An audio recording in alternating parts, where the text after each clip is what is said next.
Subhanahu wa taala, dan dosa-dosa kita semuanya diampuni oleh Allah Subhanahu wa taala, serta anak turunan kita semuanya dijadikan anak turunan yang soleh solehah, amin ya rabbal alamin.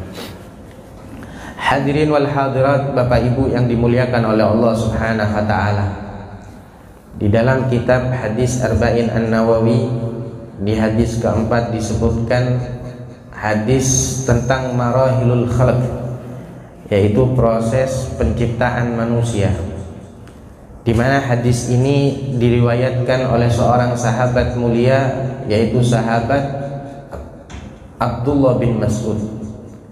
An Abi Abdurrahman Abdullah bin Mas'ud radhiyallahu taala anhu qala haddatsana Rasulullah sallallahu alaihi wasallam wa huwa shadiqul masduq, inna ahadakum yujma' khalquhu fi batni ummihi 40 yawman nutfah thumma yakunu 'alaqah mithla dhalik thumma yakunu mudghatan mithla dhalik thumma yursalu ilayhi al-malak fayunfakhu fihi ar-ruh wa yu'mar bi 4 kalimat bikatbi rizkihi wa ajalihi wa amalihi wa syaqiyyun am sa'idun fawalladhi la ilaha ghairuh inna ahadakum la ya'malu bi amali ahli al-jannah hatta ma yakunu bainahu wa bainaha illa dhira' fayasbiqu alayhi al-kitab fayamalu bi amali ahli an-nar fayadkhuluha wa inna ahadakum la ya'malu bi amali ahli an-nar hatta ma yakunu bainahu wa bainaha illa dhira' fayasbiq alaihi alkitab fayamal bi'amali ahli aljannah fayadkhuluha, rawahul Bukhari wa Muslim. Di hadis keempat ini membahas tentang perjalanan atau proses penciptaan manusia. Hadis ini diriwayatkan oleh sahabat mulia, yaitu Abi Abdurrahman Abdullah bin Mas'ud. Sahabat Abdullah bin Mas'ud. Sebelum kita membahas tentang hadis ini, sedikit kita membahas tentang perawinya, yaitu sahabat mulia, sahabat Abdullah bin Mas'ud.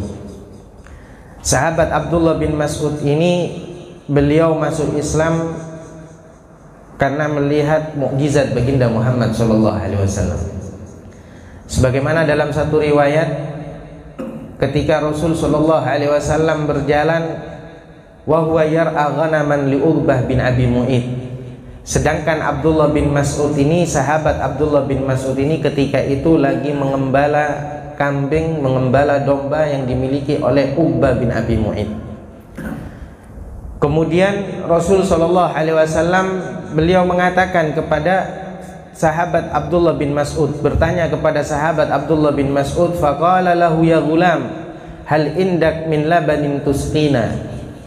Wahai gulam, wahai seseorang, adakah engkau memiliki susu yang bisa kami minum? Ketika itu Rasulullah jalan bersama rombongan, berjumpa sama Abdullah bin Mas'ud, sahabat Abdullah bin Mas'ud yang lagi mengembala domba. Nabi bertanya, apakah pian punya susu yang bisa kami minum? Kata Rasulullah. Kemudian dijawab, na'am, iya, walakinni mu'taman, tapi aku ini cuman orang yang dipercayai saja. Aku ini cuma disuruh ngurus saja, disuruh ngerawat saja. Qala hal indak jaz'a lam yanza' alaihi al-fahl. Kemudian ditanya lagi sama Nabi Muhammad, adakah kambing atau domba yang tidak keluar lagi air susunya, dalam artian karena tua dan lain sebagainya? Kemudian na'am, ada. Fa'atahu biha famasaha sallallahu alaihi wasallam dar'aha wada'a famtala'a dar'aha bil laban. Kemudian ketika dihadirkan itu kambing yang sudah tua, gak bisa keluar air susu lagi dan lain sebagainya, diberikan, kemudian didoakan sama Nabi Muhammad, dipegang itu yang namanya dorok. Dorok ini adalah kantong susu, biasanya diperas itu hadirin. Dipegang sama Nabi Muhammad, didoakan sama Rasulullah, famtala dor'aha bil laban. Maka ketika itu juga dorok tersebut, kantong susu tersebut penuh dengan air susu. Didoakan sama Nabi, dorok tempat kantong susu yang gak ada susunya didoakan sama Rasulullah, langsung berisi air susu. Doanya Nabi hadirin diijabah oleh Allah Subhanahu wa ta'ala. Coba ada orang yang semisal ada karomah model begini, Masya Allah rame tamunya. Saya yakin banyak tamunya, saya yakin banyak yang datang minta doa, atau mungkin kambingnya dibawa semuanya biar full air susunya, didoakan sama Nabi full air susunya, diperas kemudian diminum oleh sahabat dan lain sebagainya. Setelah diminum oleh sahabat Abu Bakar dan sahabat yang lain, kemudian Nabi mengatakan lagi, ikhlis, kempeslah. Subhanallah, ketika itu kempes lagi, raja'a kamakan, kembali seperti semula, seperti yang tidak ada air susu. Ketika melihat sedemikian, sahabat Abdullah bin Mas'ud ini langsung bersyahadat, membaca 2 kalimat syahadat, memeluk agama Islam karena melihat mukjizat dari baginda Muhammad sallallahu alaihi wa ala alihi wasallam. Beliau ini juga bukanlah orang yang tinggi. Di dalam kitab ini disebutkan beliau bukan orang yang tinggi, kemudian bahkan disebutkan tingginya itu kurang lebih 1 dhira'. 1 dhira' ini kalau ukuran sentimeter kurang lebih 50-60 cm. Kira-kira tinggi atau pendek itu hasil?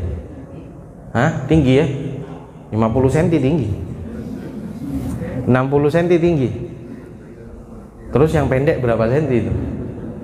50-60 cm. Kita ini Indonesia 140 sama orang luar sudah dianggap kecil. Kita orang Indonesia ukuran tinggi 140 itu dianggap cebol sama orang barat, sama orang luar. 170 baru tinggi kalau orang Indonesia. Lebihan yang hadir di sini 100 ke atas semua tingginya. Ini gak nyampe 100, 60 cm kurang lebih, 50-60 cm. Artinya kecil banget. Pian punya anak mungkin umur 5 tahun, mungkin sudah lebih dari 70 cm tingginya. Ada yang sampai 80 cm mungkin. Nah, ini 60 cm, 50 cm kurang lebih. Tapi pemberaninya luar biasa. Pemberaninya luar biasa. Bahkan beliau ini juga sering khidmah kepada baginda Muhammad sallallahu alaihi wasallam. Beliau ini termasuk dari orang yang selalu menyiapkan sandal mulia baginda Muhammad sallallahu alaihi wasallam. Ketika Rasulullah ingin berjalan, beliau yang menyiapkan sandal. Kemudian ketika Rasulullah mau masuk ke satu tempat, dibuka sandal, beliau yang memegangnya, mengambil sandal tersebut, yang khidmah kepada Nabi Muhammad sallallahu alaihi wa ala alihi wasallam.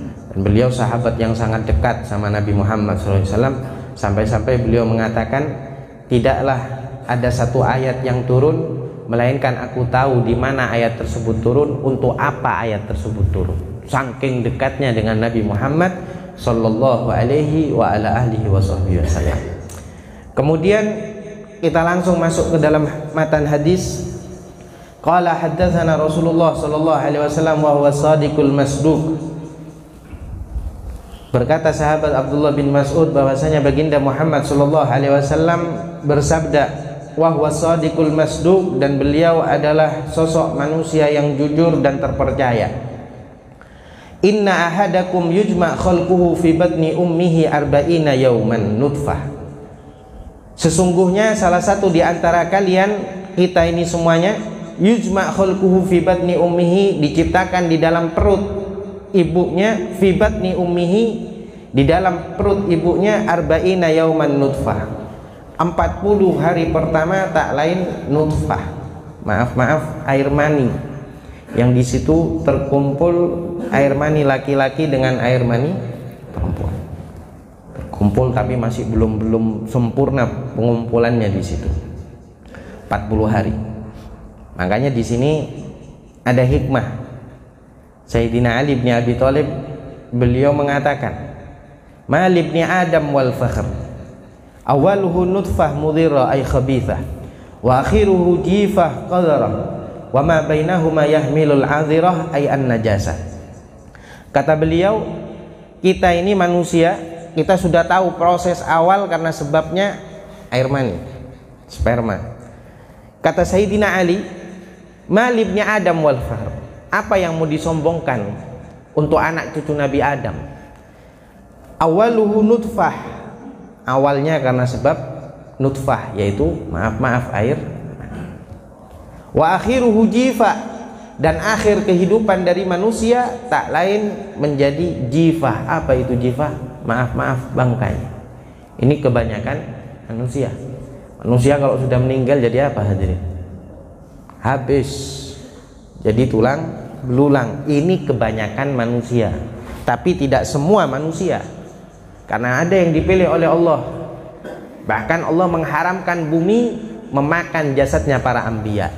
Innallaha harrama 'alal ardi an ta'kula ajsamal anbiya. Allah haramkan kepada bumi untuk memakan jasadnya para nabi. Artinya para anbiya, para rasul jasadnya utuh sekalipun sudah dimakamkan. Para solihin begitu juga. Orang yang hafizul Quran, yang hafal Al-Quran, mengamalkan Al-Quran, jasadnya utuh.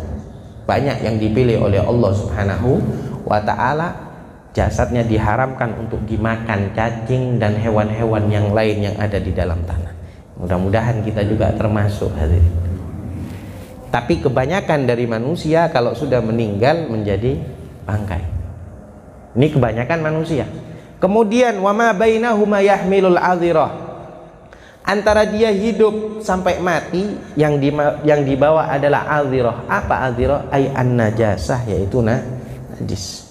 Dari lahir, baru lahir, paling masih berumur berapa jam, belum berumur sehari, biasanya keluar itu kotoran yang pertama. Biasanya warnanya apa hadirin? Hirang, black, deleng, ireng kata orang Jawa. Hitam, itu bukan batu bara, itu kotoran, baru lahir. Kemudian ketika meninggal, ruh sudah lepas dari jasad, jasad sudah terbujur kaku. Ketika dimandikan sama si pemandi jenazah, si tukang pemandi jenazah, diurut perutnya, apa yang keluar? Emas. Kotoran hadirin, kotoran yang keluar. Padahal ruh sudah lepas dari jasad, masih aja itu membawa yang namanya najis. Ini manusia. Makanya kata Sayyidina Ali, apa yang mau disombongkan? Mau sombong karena apa? Karena hartanya. Mau sombong karena jabatan. Mau sombong karena ilmu. Habis semuanya ketika sudah meninggal dunia. Harta yang disombongkan, merasa banyak kekayaannya, uangnya banyak. Ketika meninggal, adakah pian pernah melihat ada jenazah bawa mobilnya, rumahnya ikut dikubur? Ada? Gak ada. Atau mungkin anaknya kesian sama orang tuanya, kesian sama bapak ulun, padahal kerja dulu luar biasa sampai banyak hartanya. Masa cuman bawa kain kafan aja, dibuat kantong kain kafannya, dikasih kartu ATM? Ada yang begitu? Gak ada. Sekalipun dikasih kartu ATM, saya mau tanya, apa di dalam kubur ada mesin ATM? Mau ngapain? Habis, ditinggal semuanya. Makanya harta yang tetap, yang terus akan mengalir kepada kita ketika kita meninggal dunia adalah harta yang kita keluarkan, kita sisihkan untuk amal baik. Baik itu untuk masjid, majelis, kemudian musola, pondok, dan lain sebagainya. Itu yang akan terus mengalir kepada kita ketika kita di dalam kubur. Habis. Makanya kata Sayyidina Ali, aku ini heran sama orang yang sombong. Awalnya karena nutfah, air mani, kemudian ketika meninggal jadi jifah, yaitu bangkai. Antara dia hidup, dari awal hidup sampai mati, yang dibawa adalah najis. Makanya dari sini kita bisa belajar bahwasanya jangan sampai lagi kita punya kesombongan. Karena Nabi katakan, la yadkhulu ahadukumul jannah man kana fi qalbihi mithqala dzarrah minal kibir. Tidak akan masuk surga salah satu di antara kita ini yang di hatinya ada kesombongan. Yang mudah-mudahan Allah hilangkan sifat-sifat sombong yang ada di dalam diri kita, sehingga Allah merahmati kita, mengampuni kita, dan kita dimasukkan ke dalam surganya Allah Subhanahu wa ta'ala. Amin ya rabbal alamin. Tsumma yakunu alaqah. Kemudian setelah nutfah itu diproses dan lain sebagainya, jadi yang namanya alaqah. Apa itu alaqah? Alaqah itu darah, segumpal darah. Ini alaqah bahasa Arab hadirin. Kalau alaqah bahasa Madura lain lagi artinya. Madura itu juga ada bahasa alaqah. Apa alaqah? Kerja, begawi. Itu katanya orang Madura. Makanya kata ada peribahasa orang Madura, montro soki alaqah. Kalau pengen kaya, kerja. Nah, alaqah di sini bukan bahasa Madura, tapi alaqah di sini bahasa Arab. Apa artinya? Yaitu segumpal darah. Ba'da dzarrit turab, setelah dicampur dengan tanah. Makanya kita tahu bahwasanya manusia tercipta dari tanah. Ini yang dimaksud ketika darah itu jadi segumpal darah dicampur sama tanah. Malaikat itu diperintahkan oleh Allah untuk mengambil tanah di mana kelak dia akan dimakamkan. Wa ajinahu bihi minal makan alladhi yudfan fi. Diperintahkan bahwasanya malaikat itu untuk mengambil tanah fayakhud minat turab al makan alladhi yudfan fi. Ngambil tanah dari tempat yang mana nanti dia akan dimakamkan. Tanah yang dicampurkan dengan segumpal darah ini adalah tanah di mana kelak dia akan dimakamkan. Jadi macam-macam. Makanya kadang ada orang Samarinda meninggal di Malaysia, dimakamkan di situ, berarti tanahnya tanah Malaysia. Ada orang Indonesia meninggal di Baqi di Madinah, dimakamkan di Baqi. Meninggal di Mekah, dimakamkan di Ma'lah, berarti tanahnya tanah dari situ hadirin. Makanya kalau kita paham ini, jangan ada yang sedih. Kadang ada yang sedih sampai mengatakan begini, kadang na'udzubillah, coba bapak saya itu gak umroh, gak mungkin sudah dimakamkan di sana. Ya Allah, padahal ini beruntung. Padahal ini beruntung. Ini memang tanahnya berarti tanah dari sana. Bahkan Nabi katakan bahwasanya Rasul SAW mengatakan kalau seseorang bisa meninggal di Baqi, mati di Baqi, kuburkan di Baqi. Di Madinah, kuburkan di Baqi. Kenapa demikian? Karena Nabi doakan orang yang dimakamkan di Baqi termasuk dari penghuni surganya Allah Subhanahu wa taala. Makanya kita tahu Baqi ini, kuburan ini diawali dengan kalimat jannah. Jannatul Baqi, surga Baqi. Kenapa? Karena penghuni kuburan tersebut adalah penghuni surga. Jannatul Ma'la, surga Ma'la. Maksudnya apa? Karena yang dimakamkan di situ adalah termasuk dari penghuni surganya Allah Subhanahu wa taala. Harusnya beruntung, harusnya senang. Jangan ada yang sedih begitu, sulit beb mau ziarah dan lain sebagainya. Ini memang sudah settingannya Allah Subhanahu wa taala. Gak ada yang bisa mencegal dan lain sebagainya. Semua memang sudah diatur oleh Allah Subhanahu wa taala. Beruntung. Kadang ada yang bertanya begini, kalau memang diciptakan dari tanah beb, terus orang-orang yang ruwet terus, ribet terus, tengkar terus, itu dari tanah apa beb? Tanah sengketa kan? Tengkar terus gak selesai-selesai, masalah kecil sampai 15 tahun gak nyapa, ya bisa jadi dari tanah sengketa. Jadi ini yang dimaksudkan manusia itu tercipta dari tanah. Ketika jadi segumpal darah itu dicampur dengan tanah, di mana tanah tersebut kelak dia akan dikembalikan ke tanah tersebut. Makanya di dalam Al-Quran Allah Subhanahu wa taala berfirman, minha khalaqnakum wa fiha nu'idukum wa minha nukhrijukum taratan ukhra. Di dalam Al-Quran Allah berfirman, minha khalaqnakum, dari tanah aku ciptakan kalian, wa fiha nu'idukum, nanti ke dalam tanah akan aku kembalikan kalian. Dalam artian ketika sudah meninggal masuk lagi ke dalam tanah. Wa minha nukhrijukum taratan ukhra, nanti dari tanah aku keluarkan lagi kalian. Kapan? Ketika dibangkitkan nanti. Nah ini, makanya kita ini semuanya sudah ada tanah-tanah yang mana itu sudah ada. Kalau memang meninggal di Samarinda ya berarti tanahnya tanah Samarinda. Kalau di Danau Jepang ada makam, tidak ada ya. Ya daerah ini ya daerah sini sudah tanahnya. Memang itu sudah diatur oleh Allah Subhanahu wa taala. Sempat ada yang bertanya, kalau yang meninggal di laut gimana? yang tenggelam di Sungai Mahakam misal, atau di tanah apa di laut. Loh, saya jawab balik, emangnya di laut atau di sungai gak ada tanah? Ada, berarti tanahnya tanah lah laut, karena ini memang sudah firman-Nya Allah Subhanahu wa ta'ala. Kemudian setelah alaqah tersebut, arba'in 40 setelahnya, yakunu mudghah, menjadi segumpal daging. Awalnya karena sebab mani tercampur, kemudian jadi segumpal darah, kemudian jadi mudghah. 40 hari, 40 hari, 40 hari. Jadinya berapa hari nih hadirin? 40 kali 3 berarti 120 hari. Berarti berapa bulan? 4 bulan. Makanya di Jawa itu biasanya ada selamatan 4 bulanan. 4 bulanan, 7 bulanan dan lain sebagainya. Ya ini karena di situ sudah mulai menjadi daging yang dibentuk oleh Allah Subhanahu wa taala. Telinganya, hidungnya, matanya, semuanya diciptakan oleh Allah Subhanahu wa ta'ala, dibentuk.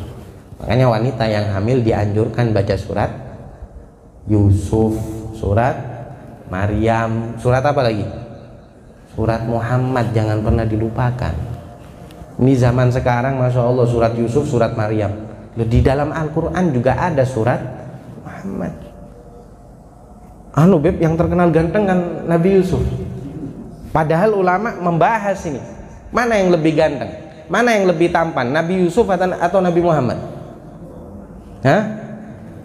Di dalam riwayat, Nabi Yusuf itu ketika berjalan, itu saking tampannya beliau, wanita ketika motong bawang atau motong apa, jarinya itu sampai kepotong-potong.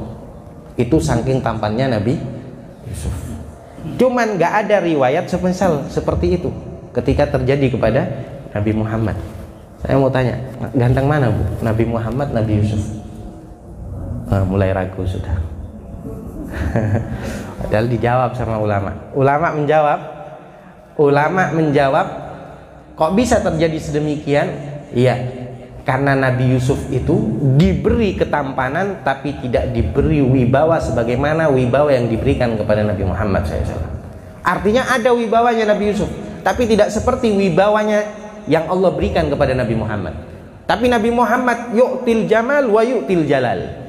Nabi Muhammad diberi ketampanan juga diberi wibawa yang sangat luar biasa. Makanya para sahabat dalam riwayat ketika ada Rasulullah gak berani melihat. Kenapa? Saking wibawanya Nabi Muhammad SAW. Bahkan kalau kita lihat baca kitab-kitab Samail, itu yang meriwayatkan tentang begininya Rasulullah, hidungnya Nabi, telinganya Nabi dan lain sebagainya, itu rata-rata sahabat yang kecil-kecil.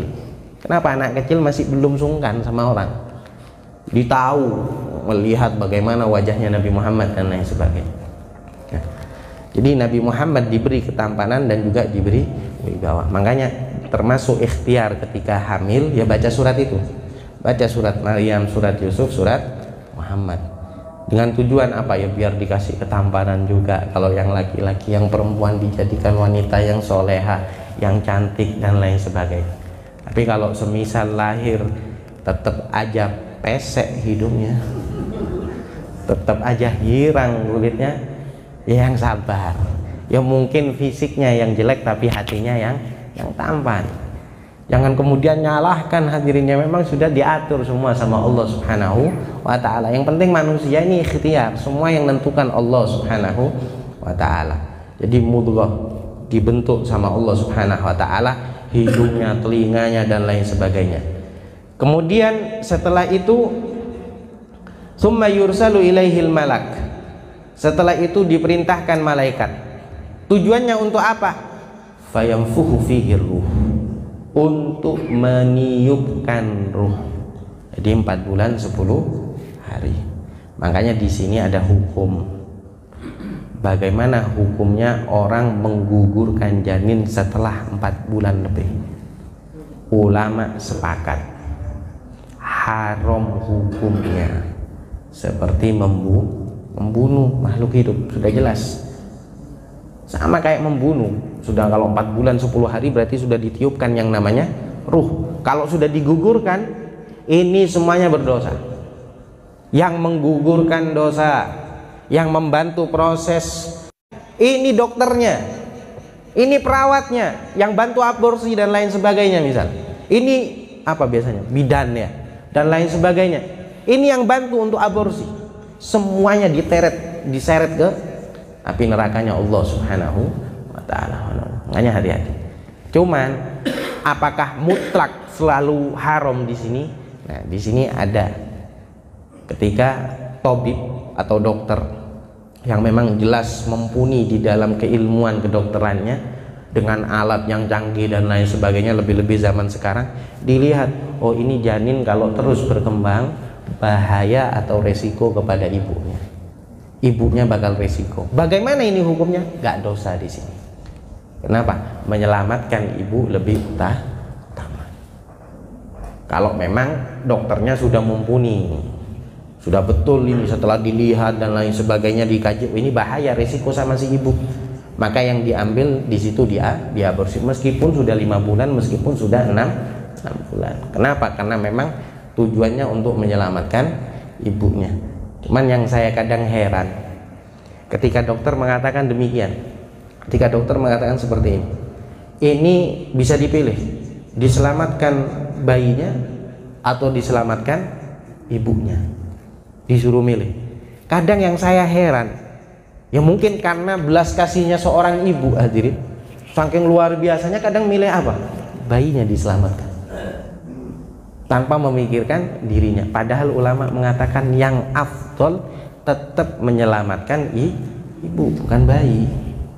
Ini kita gak bahas belas kasih dan lain sebagainya. Kok bisa, Beb? Iya, karena masih bisa buat lagi, hadirin. Kan ya, masih bisa buat lagi, Bu. Ada lagi nanti, tenang. Dalam artian menyelamatkan ibu itu lebih utama. Sekarang kalau dibiarkan, biar sudah bayinya, kadang bapaknya nggak bisa ngerawat juga, belum tentu bisa ngerawat dan lain sebagainya. Makanya ketika ada posisi seperti ini, maka tetap ibu yang lebih diutamakan. Kemudian bagaimana hukum sebelum 4 bulan 10 hari? Kita tahu di sini dinafakh ruh, ditiupkan ruh, yaitu 4 bulan 10 hari kurang lebih. Nah, bagaimana sebelum 4 bulan? Semisal 2 bulan janin itu baru berumur sebulan setengah, 2 bulan setengah. Apakah boleh diaborsi? Apakah boleh digugurkan? Ulama ada yang memperbolehkan dan itu pendapatnya sedikit, gak banyak. Tapi tetap ulama berpendapat gak boleh seseorang itu menggugurkan janin. Bisa dipahami ya. Kemudian kalau ruh ini, kalau kita bicara masalah ruh sudah jelas perkaranya Allah Subhanahu wa taala. Cuman ruh ini gak ada ruh itu kemudian mati juga, gak ada. Ruh tetap hidup. Makanya orang mati itu mufaraqatur ruh anil jasad. Terpisahnya ruh dari tubuh, dari jasad. Jadi ruhnya ya ada. Makanya kita tetap dianjurkan baca tawassul Fatihah, Al-Fatihah ila ruh, karena ruhnya masih ada memang. Jasadnya yang sudah terpisah, sudah habis mungkin di dalam tanah. Tapi kalau ruhnya masih ada. Bahkan ruh ini hadirin dulu sudah memang saling berkumpul. Makanya dikatakan al-arwah junudun mujannadah. Ruh itu ibarat tentara yang saling berkelompok satu sama yang lain, saling berkumpul satu sama yang lain. Fama ta'arafa minha i'talaf. Yang saling kenal dulunya ketika di alam ruh akan kumpul terus ketika di dunia. Jadi kita ini sebelum lahir ruh kita sudah ada. Dan ruh kita ini satu sama yang lain saling kenal, saling ketemu ketika itu. Makanya ketika lahir ketemu di dunia, dikumpulkan lagi di dunia, dikumpulkan lagi di masjid meninjau assalam. Karena dulu sudah pernah kumpul yang begini. Fama ta'arafa minha i'talaf. Yang saling kenal ruh itu akan kumpul. Fama tanakara minha ikhtalaf. Tapi yang saling ingkar gak mau, gak bakal ketemu di situ. Nah, makanya ruh ini tetap ada. Kemudian fayunfuhu fihi ruh, ditiup itu yang namanya ruh. Dan yang pertama kali wa awwalu syai'in tahilluhul haya, yang pertama kali ada efek setelah ditiupkan ruh yang menunjukkan akan kehidupan, yaitu tak lain adalah mata. Al-ain, yaitu mata. Mata yang pertama kali. Jadi bayi ini ketika di dalam perut ditiupkan ruh sama malaikat, yang pertama kali hidup adalah mata. Wahia akhir syai' tunza minhu ruh. Dan mata ini juga yang paling terakhir ketika ditarik itu yang namanya ruh, atau dicabut itu yang namanya ruh. Makanya orang kalau mati yang dilihat kan matanya juga. Bahkan dokter itu bilang kalau orang ini sudah lepas ruhnya, bayangan kita gak ada lagi di mata orang tersebut. Kalau masih hidup, kita ngelihat ada bayangan wajah kita di mata orang tersebut. Tapi kalau sudah meninggal, gak ada sudah. Bayangan kita gak ada lagi di matanya orang yang meninggal tersebut. Tapi tidak usah juga dipraktekkan ke istri pian, Pak. Nanti gak ada lagi bayangan, dilihat begini, langsung bisa ditampar kita ini. Makanya mata yang paling terakhir. Kemudian wa awwalu syai'in yusra ilaihil fasad. Dan mata ini juga yang pertama kali rusak itu adalah mata. Dari anggota tubuh kita yang pertama kali rusak adalah mata. Yang lain masih belum rusak, mata ini paling rusak, sudah paling cepat sudah rusak. Makanya kadang apalagi zaman sekarang kadang umur 10 tahun kacamataan hadirin. Gak nyampe 10 tahun kadang pakai kacamata. Kenapa? Sudah rusak. Kenapa? Zamannya sudah. Kalau orang dulu anak-anak kecil nangis itu disolawatin sama orang tuanya, dibacakan kalimat tauhid, la ilaha illallah dan lain sebagainya. Kalau zaman sekarang anak nangis dikasih apa? Handphone. Lihat HP sudah. Mau lihat HP gimana gak mau rusak. Gak nyampe 10 tahun sudah rusak. Makanya yang pertama kali rusak adalah mata. Mata yang pertama kali mendapatkan efek dari tiupan ruh, gerak dan lain sebagainya. Dan mata nanti yang paling terakhir ketika ruh dicabut. Dan mata yang pertama kali rusak, cepat rusak. Tapi ada orang yang dikasih keberkahan oleh Allah. Di antaranya Al-Imam Qadhi Abi Suja. Imam Abi Suja ini termasuk mu'ammarin, termasuk orang yang memiliki umur yang luar biasa. Beliau itu meskipun sudah tua renta, tapi subhanallah kekuatan matanya luar biasa aja, pandangannya luar biasa. Hingganya ada salah satu muridnya yang bertanya, wahai guru, pian ini sudah umurnya luar biasa tuanya, tapi kenapa mata pian masih hebat, masih kuat pandangannya, masih tajam pandangannya? Dijawab, iya, ini mata tak lain kenikmatan dari Allah Subhanahu wa ta'ala. Dan dari kecil ketika aku diberi kenikmatan oleh Allah, aku selalu berusaha untuk menggunakan mata ini dan anggota tubuh saya untuk ketaatan kepada Allah Subhanahu wa ta'ala. Hafidtuha min sighar, aku jaga dari kecil. Wa hafadhani Allahu fil kibar, dan ketika aku tua Allah yang menjaga diriku. Tak pernah aku gunakan untuk maksiat dan lain sebagainya. Tapi jangan kemudian ketika kita melihat ada orang kacamataan terus pian tanya, pian ngapain itu dulu, maksiat apa pian ini? Jangan, tetap kita husnudon, karena banyak memang faktor yang merusak mata. Di antaranya ya karena HP, komputer dan lain sebagainya. Kemudian setelah ditiupkan ruh, wa yu'mar bi arba'i kalimat, kemudian diperintahkan atau ditentukan 4 ketentuan. Apa? Bikat birizkihi, dicatat itu yang namanya rizki. Setelah ditiupkan ruh, setelah 4 bulan ditiupkan ruh, maka ditentukan akan 4 ketentuan, yaitu rizkinya ditentukan. Berapa kadarnya, banyaknya, sedikitnya, di mana nanti dia akan mendapatkan rizki dan lain sebagainya, ditentukan oleh Allah Subhanahu wa ta'ala. Cuman ketika kita pahami ini, jangan kemudian kita bersantai aja di rumah. Rizki sudah ditentukan kok. Sedangkan Allah itu juga memerintahkan untuk kita berusaha. Innallaha la yughayyiru ma biqaumin hatta yughayyiru ma bi anfusihim. Allah gak bakal ngerubah nasib suatu kaum kecuali dengan usaha mereka yang bisa merubah nasibnya. tergantung akan usaha, tetap diperintahkan ikhtiar. Kita tahu Siti Maryam di dalam Al-Quran ketika menggendong bayi, ketika itu kelaparan, Allah perintahkan apa? Untuk menggoncangkan yang namanya pohon kurma. Lapar, artinya jangan kemudian ditunggu kurma itu jatuh, tapi tetap ada namanya ikhtiar usaha. Wa huzzi ilaiki bijid'in nakhlaki tusakit alaiki rutaban janiyah. Goncangkan itu yang namanya pohon.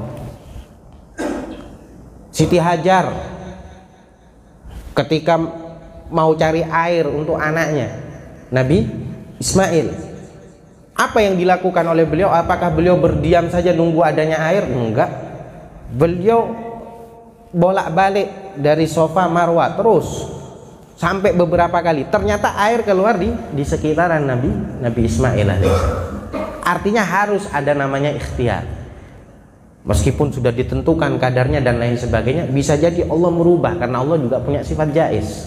Allah juga punya sifat jaiz, bisa saja seseorang itu dirubah ketentuannya oleh Allah Subhanahu wa taala dengan keagungannya Allah Subhanahu wa taala, kemuliaannya Allah Subhanahu wa taala. Tapi di sini juga kita bisa mengambil hikmah, hadirin. Di antaranya kadang ada di satu tempat, di satu jalan itu kadang ada toko yang berjejer. Toko buah berjejer, apalagi toko sembakau berjejer, ya kan? Toko sembako itu berjejer. Nah, dari sini kita bisa ngambil hikmah sebenarnya, agar melatih kita ini gak gampang marah, merasa tersaingi dan lain sebagainya. Karena memang sudah rizki ditentukan kadarnya oleh Allah Subhanahu wa taala. Makanya Imam Abdullah bin Alwi al-Haddad beliau mengatakan apa? Alladzi li ghairik la yasil ilaik walladzi kusimlak hasilun ladek. Rizki yang ditentukan untuk selainmu, untuk orang lain, la yasil ilaik, tidak akan sampai kepadamu. Walladzi kusimlak, tapi rizki yang memang ditentukan untukmu, untuk menjadi bagianmu, hasilun ladek, niscaya engkau akan mendapatkan rizki tersebut. Jadi rizki memang sudah ditentukan oleh Allah Subhanahu wa taala. Wa ajalihi, ajalnya juga ditentukan. Setelah dinafakh ruh 4 bulan 10 hari ditentukan semuanya, rizkinya, ajalnya ditentukan. Qadruhu tawilan au qasiran, kadarnya apakah dia punya umur yang panjang atau pendek. Kemudian wa fi ayyi saah, nanti kapan waktunya akan dicabut nyawanya oleh Allah, semuanya ditentukan oleh Allah Subhanahu wa taala. Ajalnya ditentukan. Wa ayyi maudhi yakunu intihauhu, di tempat mana nanti dia akan dicabut nyawanya ditentukan oleh Allah Subhanahu wa taala, kadarnya dan lain sebagainya. Makanya di dalam Al-Qur'an Allah berfirman, idza jaa ajaluhum la yastakhiruna sa'atan wa la yastaqdimun. Kalau sudah datang ajal, maka tidak ada satupun orang yang bisa mengakhirkan ajalnya atau mendahulukan ajalnya. Tidak ada satupun yang bisa, karena memang semuanya sudah ditentukan oleh Allah Subhanahu wa taala.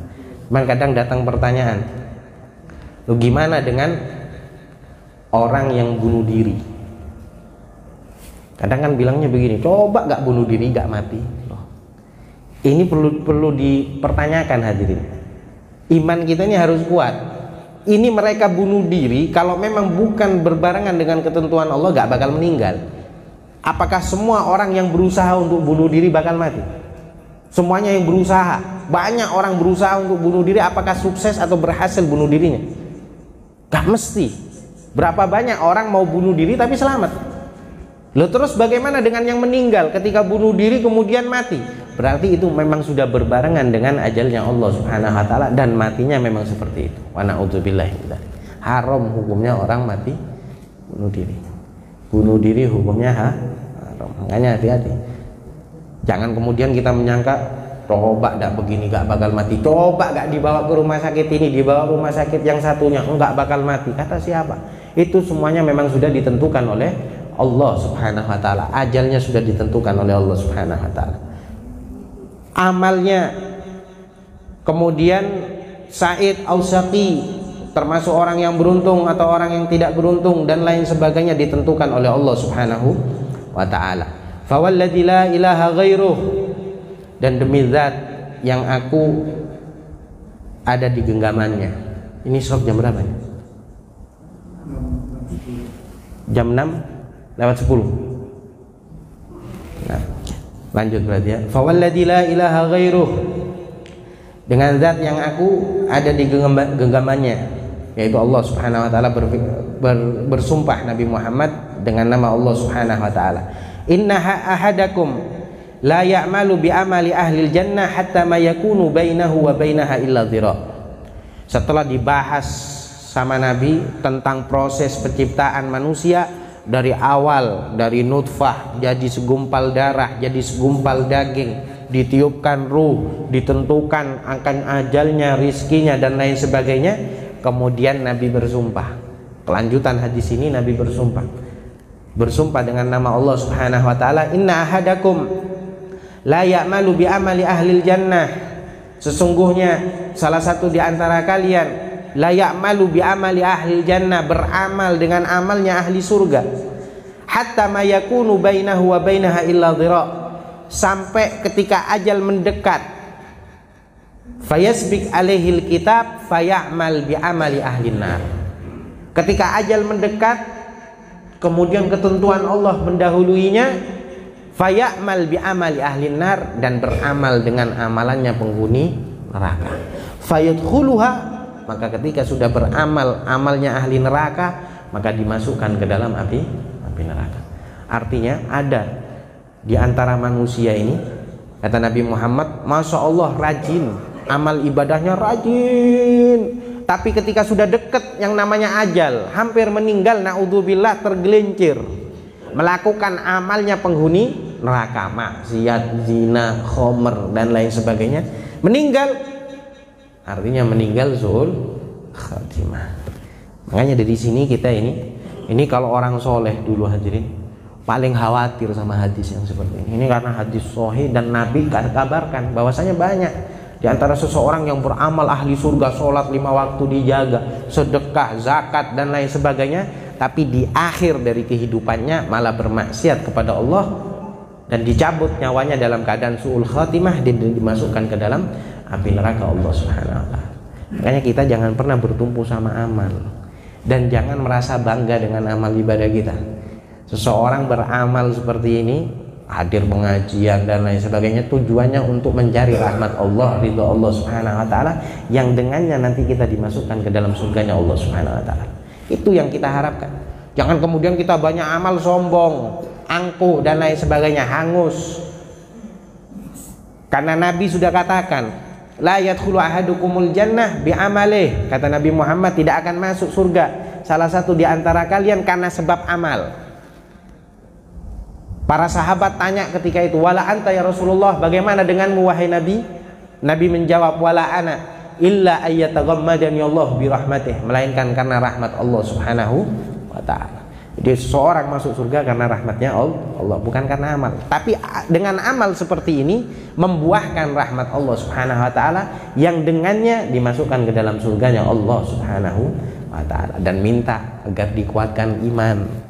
Bukan cuma saat ini kita beribadah, sampai akhir hidup kita tetap beribadah kepada Allah Subhanahu wa taala, dikuatkan dan dimeninggalkan, dicabut nyawa kita dalam keadaan husnul khatimah. Kemudian wa inna ahadakum la ya'malu bi amali ahlin nar hatta ma yakunu bainahu wa bainaha illa dhira fayasbiq alaihil kitab fayamal bi amali ahlil jannah fayadkhuluha. Kata Nabi, ada juga seseorang ini yang banyak maksiat, melakukan amal penghuni neraka, berzina, mabuk dan lain sebagainya, judi, togel, ngadu ayam misal, semua maksiat dilakukan. Fayasbiq alaihil kitab, ketika mendekat ajalnya, hatta ma yakunu bainahu wa bainaha illa dhira, ketika mendekat ajalnya, maka ketentuan Allah berubah sama orang ini. Yang awalnya kita pandang ini ahli maksiat, judi, minuman keras dan lain sebagainya, subhanallah di akhir kehidupannya dikasih tobat sama Allah Subhanahu wa taala, sehingga dia bertobat kemudian beramal soleh dan dimasukkan ke dalam surganya Allah Subhanahu wa taala. Gak sedikit orang begitu hadirin. Makanya ketika kita melihat orang yang mungkin sering maksiat, jangan kemudian kita hina orangnya. Kalau kita benci sama maksiatnya nggak masalah, tapi jangan dihina orangnya, karena belum tentu. Bisa jadi yang kita pandang saat ini banyak maksiat, minum minuman keras dan lain sebagainya, bisa jadi dikasih tobat sama Allah Subhanahu wa taala, dimasukkan ke dalam surganya Allah Subhanahu wa taala. Jadi dari hadis ini ngasih pelajaran kepada kita, jangan kemudian kita yang banyak amal soleh sombong, dan jangan kemudian ketika kita melihat orang yang banyak maksiat kita hina orangnya dan lain sebagainya, belum tentu. Karena bisa jadi mendapatkan hidayah dari Allah Subhanahu wa taala, tobat dan dimasukkan ke dalam surganya Allah Subhanahu wa taala. Tapi kebanyakan, makanya di sini dijelaskan kebanyakan, dan ini juga termasuk khususnya untuk umat Nabi Muhammad SAW, kebanyakan orang yang melakukan amal soleh ini itu yang selamat memang. Dan perubahan dari orang yang ahli ibadah berubah menjadi orang yang ahli maksiat di akhir hidupnya itu sangat jarang, sangat sedikit. Tapi yang paling banyak orang yang ahli maksiat berubah menjadi orang yang ahli amal ibadah. Itu yang lebih banyak. Dan ini khususnya untuk umat Nabi Muhammad sallallahu alaihi wasallam. Sedikit orang yang rajin amal soleh tiba-tiba di akhir hidupnya melakukan maksiat, itu sangat sedikit. Tapi yang banyak yang ahli maksiat berubah menjadi ahli ibadah karena berkat baginda Muhammad sallallahu alaihi wasallam. Tapi ada di sini amalan, hadirin. Di sini ada amalan yang insya Allah bisa menjaga iman kita. Jadi tetap diwafatkan dalam keadaan husnul khatimah. Di antaranya sebagaimana Abu Idris Al-Khawlani itu bertanya kepada Nabi Allah Khidir alaihissalam. Tanya kepada Nabi Khidir, ya Nabi Allah, ayu amalin idza amilahul abad amanahullah alal iman. Wahai Nabi Khidir, adakah satu amalan kalau diamalkan oleh seorang hamba bisa dijaga oleh Allah Subhanahu wa taala atas imannya tersebut? Faqala li adraktu mi'a alf nabi wa sa'altu man istimali syai' ya'manul abad bihi min sulbil iman. Aku dapati 100.000 nabi dan aku bertanya, nabi kan banyak, nabi yang wajib kita ketahui kan 25, tapi nabi banyak. Aku mendapati 100.000 nabi dan aku tanya kepada mereka tentang sesuatu yang kalau diamalkan oleh seorang hamba bisa menjaga imannya. Falam yujibni ahad minhum, dan tidak ada satupun yang menjawab. Hatta istama'tu bi Muhammad sallallahu alaihi wasallam, sampai aku ketika bertemu sama Nabi Muhammad, aku tanya, fasa'altu an dzalik, aku bertanya tentang hal tersebut. Faqala hatta as'ala Jibril an dzalik, fasa'alahu an dzalik, faqala hatta as'ala Rabbal Izzah an dzalik, fasa'ala Rabbal Izzah an dzalik, faqala Allah azza wa jalla. Sampai bertanya kepada Nabi Muhammad, sampai bertanya kepada malaikat Jibril, sampai bertanya kepada Allah Subhanahu wa taala. Kemudian Allah mengatakan, man wadhaba ala qiraati ayatil kursi wa amana ar-rasul wa syahidallah ila qaulihi al-islam wa kul Allahumma malikal mulk sampai bighairi hisab wa surah al-ikhlas wal muawwidatain wal fatihah akiba kulli shalah amana min sulbil iman. Siapa orang yang istiqomah baca ayat kursi, baca amanar rasul, kemudian syahidallah sampai ke ucapan al-islam, kemudian membaca surat al-ikhlas dan muawwidatain wal fatihah akiba kulli shalah, dan membaca fatihah setelah sholat, amana min sulbin iman, maka dikasih pengamanan dari dicabutnya iman tersebut. Dalam artian tetap dicabut dalam keadaan iman, dalam keadaan husnul khatimah. Kemudian juga di dalam riwayat, siapa orang yang berdoa ketika setelah sholat sunnah fajar, bismillahirrahmanirrahim, Allahumma bihurmatil Husain wa akhihi wa jaddihi wa abihi wa ummihi wa bani najjini minal ghammil ladzi ana fi ya hayyu ya qayyum ya dzal jalali wal ikram as'aluka an tuhya qalbi binuri ma'rifatik ya Allah ya Allah ya Allah ya arhamar rahimin. Yang baca ini insyaallah imannya dijaga oleh Allah Subhanahu wa taala. Jadi kita berharap mudah-mudahan kita semuanya tidak dicabut kecuali dalam keadaan iman. Tidaklah kita dicabut nyawa kita, melainkan dalam keadaan husnul khatimah. Dan kita berharap mudah-mudahan berkah dari majlis yang mulia ini, apa yang kita hajatkan semuanya dikabulkan oleh Allah Subhanahu wa taala, dosa-dosa kita diampuni oleh Allah Subhanahu wa taala.